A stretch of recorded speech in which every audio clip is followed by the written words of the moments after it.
load the Epson SureColor T5770, start by removing the spindle from the machine. You can do this on the top roll by lifting the blue levers at each end of the spindle.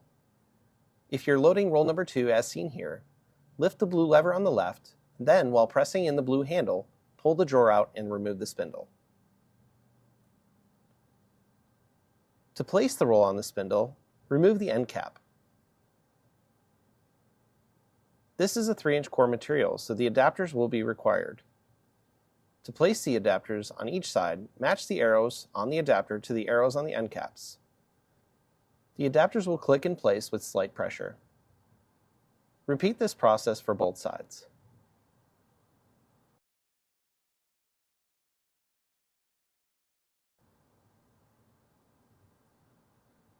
Slide the material onto the spindle so that the material is coming off the top of the roll. The fixed end cap should be on the right-hand side as shown here. Place the left slidable cap snug against the material.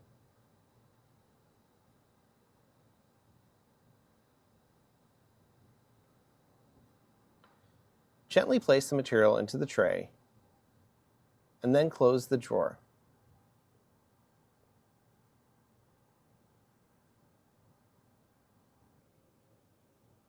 Close the blue lever.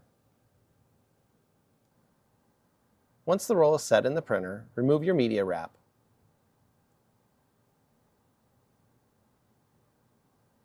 On the printer's interface, click an empty spot for the roll you're loading.